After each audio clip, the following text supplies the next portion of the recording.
Okay guys, good evening na ako. So, time check natin yan guys, 11:51 ng gabi. So, ngayon lang tayo kapag-programa kasi kanina tulog tayong tanghali. Kasi medyo antok pa tayo na galing natin sa trabaho. Kasi yung duty natin 7 to 4 yung duty natin panggabi.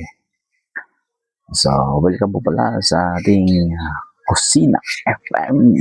Okay, so dito naman tayo para ating basahin ang sulat na pinadala sa atin at ako dito sa live niya. Okay, so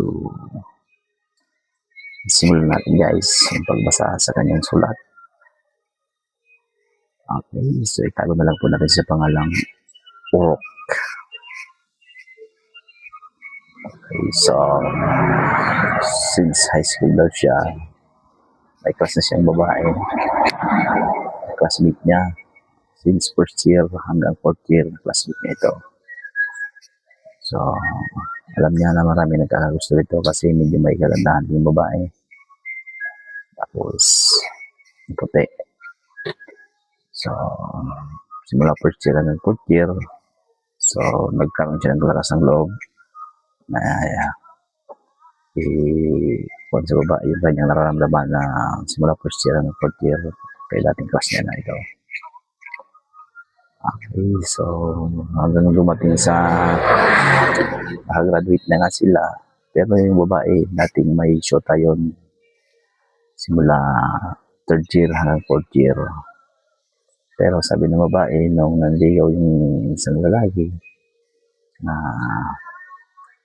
hanggang doon daw lang sila, class lang, hindi naman totally talagang sila naging officially na mag-girlfriend boyfriend.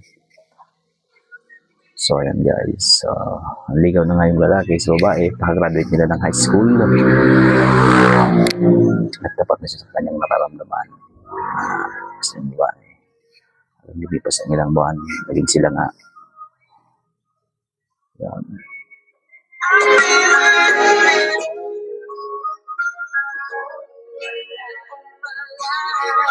Sila ng babae. Yes. Tapos lumipas na ang ilang buwan, paalam sa kanya yung babae na magtatrabaho daw sa Maynila para makatulong naman sa kanyang pamilya. So siyempre hindi naman niya kayang pigilan yun kasi about naman sa family. Yung paalam